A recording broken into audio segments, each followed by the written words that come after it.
Welcome to the deep dive.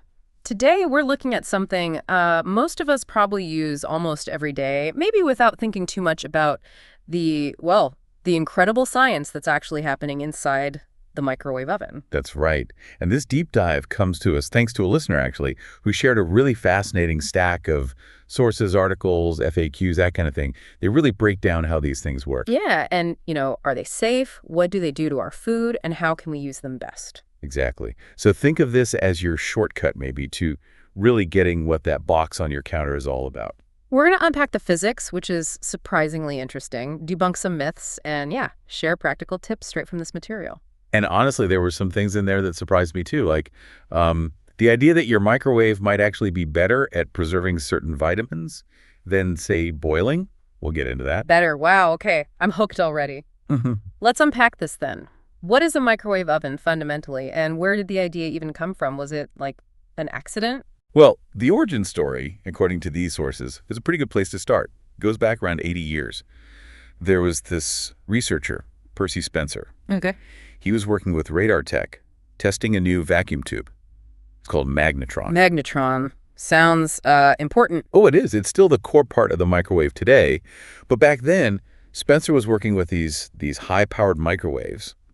They're a type of invisible light wave, on the electromagnetic spectrum, somewhere between radio waves and infrared. Invisible waves. Yeah. And the story goes, he had a chocolate bar in his pocket. Uh-huh. And he noticed it melted. Melted. Seriously, a melted chocolate bar in his pocket from these invisible waves. That was it. The eureka moment. Pretty much. That accidental melting was the key. It sparked the whole idea. If these waves could melt chocolate that quickly, maybe you could, harness them and actually heat and cook food on purpose. So it started as a sort of high-tech melting device, which leads us to, okay, how does it work? How do those specific waves heat up my leftovers? What's the basic science? Right, so it all comes down to that key component we mentioned, the magnetron. You turn the oven on, it takes electrical energy, and it produces microwaves.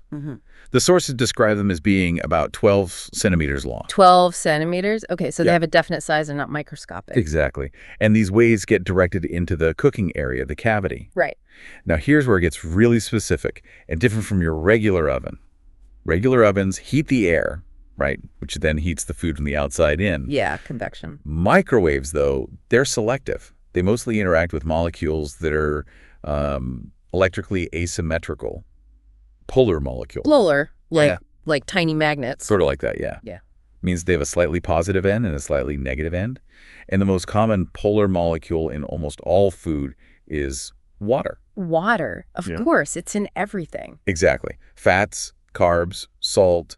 They absorb microwave energy too because they have some polarity, but water is really the main target. Okay, so the waves zero in on these polar molecules, especially the water. What happens then? Well, when those microwaves hit the water molecules, they make them vibrate, rotate, extremely fast. Think of it like millions of tiny little compass needles trying to align with a rapidly switching magnetic field, just flipping back and forth, back and forth. Whoa, so all that super fast jiggling and spinning, that's where the heat comes from. Like friction. Precisely. That intense movement, the friction between the molecules, generates heat energy, and it does it directly inside the food. Inside, not from the outside. Right.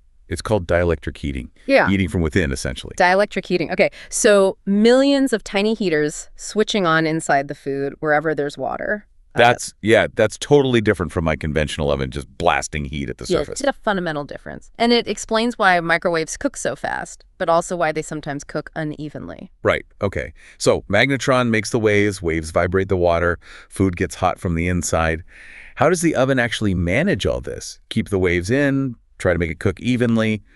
What are the other important bits inside the box? Well, once the magnetron generates the waves, they're guided into the cooking cavity through something called a waveguide.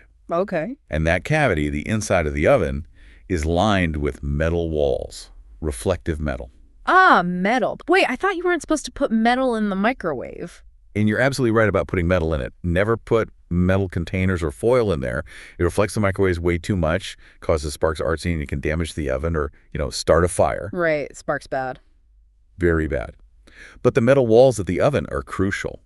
They act like mirrors for the microwaves, bouncing them around inside so they stay contained and get absorbed by the food.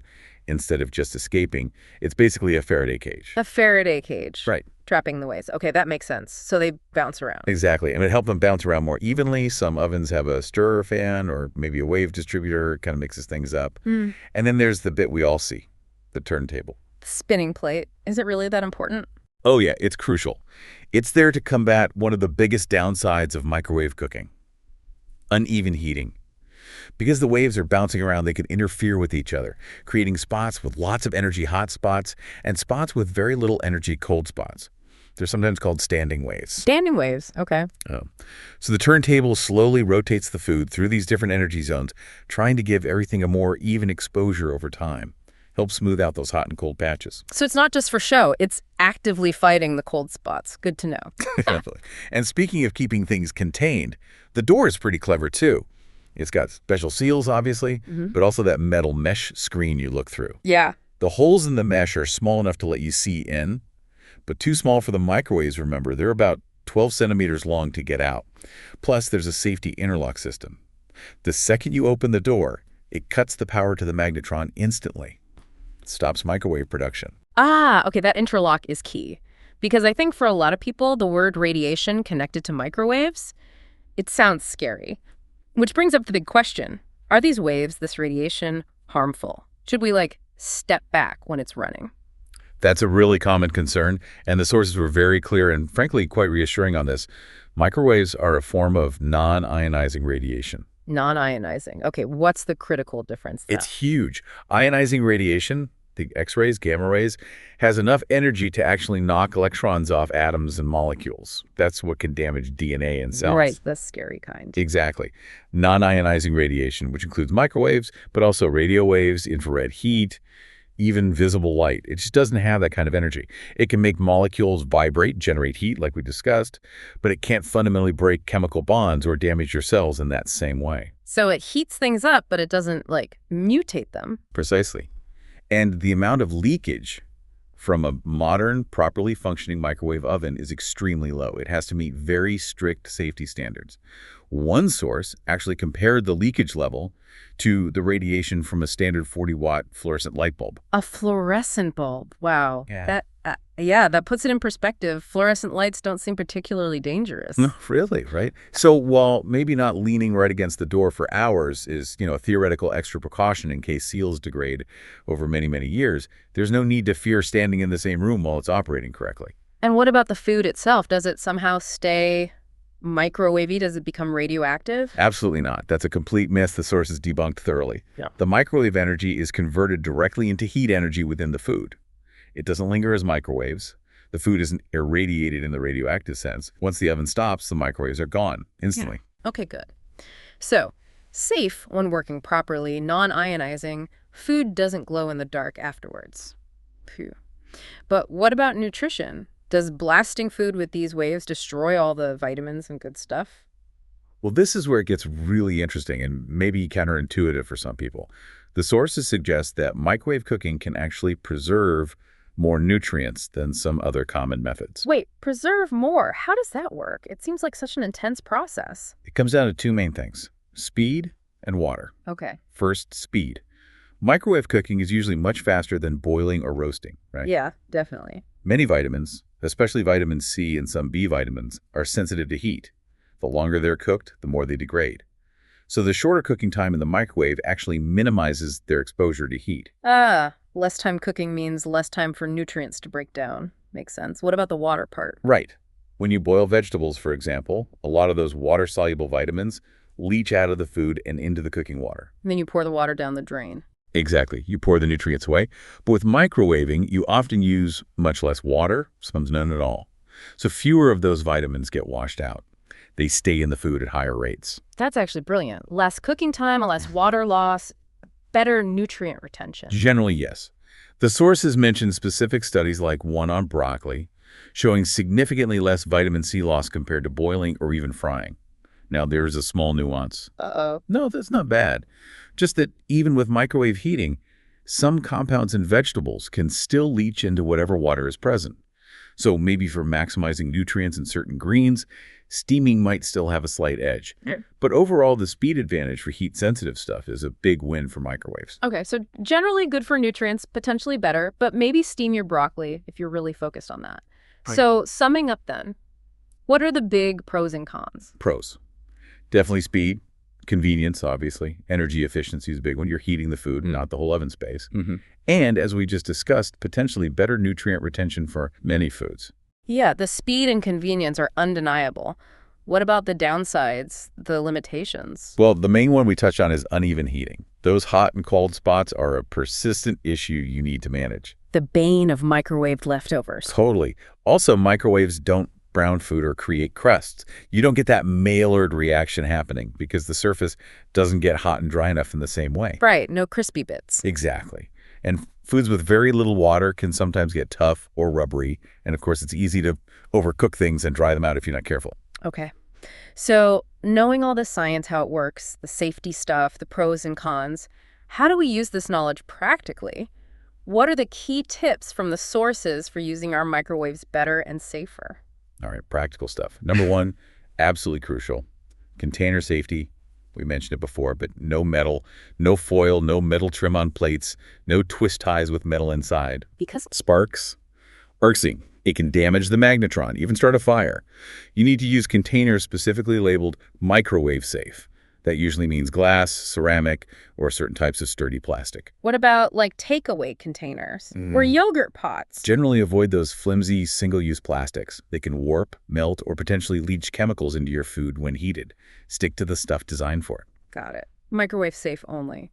What about specific foods to be wary of? Definitely be careful with anything in a sealed container. Jars, bottles, even baby bottles with a nipple on. Steam builds up pressure. Boom. Exploding food. Not ideal. Not ideal. Whole eggs in the shell are a guaranteed explosion. High-fat foods can get incredibly hot, much hotter than the watery parts, so be careful.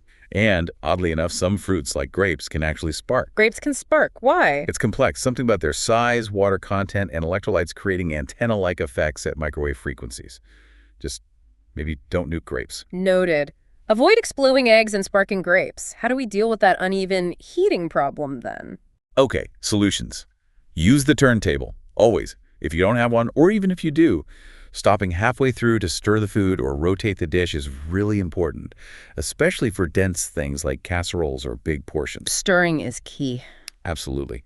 Cutting food into smaller, more uniform pieces also helps it heat more evenly. Right, that makes sense. My lumpy soup problem. Exactly. And for reheating specific things, the sources had some great tips. For rice, which gets dry, Yeah, always dry. add a couple of tablespoons of water, cover the dish loosely, then microwave. The steam helps rehydrate it and heats it evenly. Adding water back. Smart. And for bread, rolls, steamed buns, things that get tough and chewy, Ugh, yes. Rock hard. put a small cup or bowl of water in the microwave with the bread. Don't put the water on the bread, just next to it. It creates a steamy environment inside the oven and helps keep the bread soft. That water bowl trick sounds like a game changer for leftover pizza. It can definitely help. And crucially, for food safety, especially reheating leftovers, make sure the food reaches 75 degrees Celsius, that's 165 Fahrenheit, all the way through. Use a food thermometer if you're unsure. Right. Kill any potential bacteria, Good point. Safety first. always. Oh, and let food rest for a minute or two after it comes out of the microwave. Why is that? It allows the heat to distribute more evenly. The molecules are still jiggling for a bit, so the heat continues to spread, reducing those hot and cold spots. It's called standing time or resting time.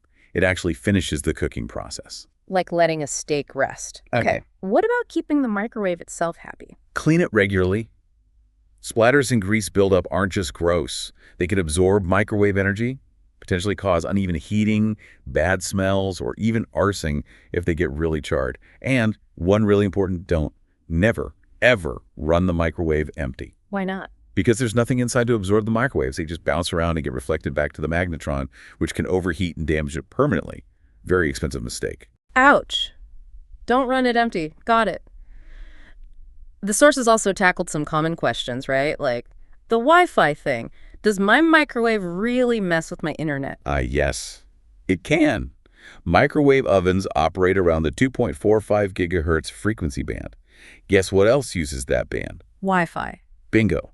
especially older Wi-Fi standards. Mm. So when the microwave is running, it can cause interference, potentially slowing down your connection or making it drop momentarily. It's not usually cutting it off completely, just causing temporary noise on the line, so to speak. So it is real, but maybe not as dramatic as it feels when Netflix buffers? Pretty much. What about weird smells or sounds, especially in a new oven? Yeah. A slight burning smell or even a bit of white smoke when it's brand new can be normal, just manufacturing oils or residues burning off. The sources suggested heating a bowl of water with lemon slices or maybe some black tea leaves in it to help clear that out. Lemon water, okay. And those loud popping sounds you sometimes hear. Often happens with fatty foods, right? Like bacon or sausages. Yeah. It's usually steam building up under the skin or with pockets of fat. The pressure builds and then bang, it releases suddenly. Startles you, but it's generally harmless. Just physics. It's physics making loud noises. Okay. Right. And what if the microwave just stops before the timer's done? Could be a couple of things, but the sources suggest it might be an overheating protection feature kicking in. Maybe the vents are blocked, or it's working really hard on something large or dense for a long time. Let it cool down, check the vents are clear. Right, it might just need a break. Wow. Okay, so from Percy Spencer's pocket chocolate 80 years ago to this incredibly complex dance of electromagnetic waves and vibrating water molecules inside a metal box. We've really covered a lot about the microwave oven. We really have, and they are, when you look at it, pretty impressive bits of engineering. Designed with safety in mind, surprisingly good for nutrient retention in many cases, and just undeniably convenient and energy-saving when used right. Yeah, understanding how it works, that selective targeting of polar molecules, the dielectric heating, why the metal walls are okay but metal in it isn't, the turntable's job, that non-ionizing radiation thing. It honestly does change how you look at it, doesn't it? It really does. And knowing the science behind the hotspots, why you need specific containers, the trick for reheating rice, it just helps you use it better, safer, and maybe get less disappointing results. Absolutely. So what's the big takeaway here? I guess next time you pop your lunch in the microwave and hit start, maybe take a second to appreciate those invisible waves doing their thing inside and the clever science that harnessed them. Yeah, it definitely makes you wonder, doesn't it? About all the other hidden science humming away quietly in the everyday objects all around us. Someone to think about anyway. Definitely something to chew on until our next deep dive.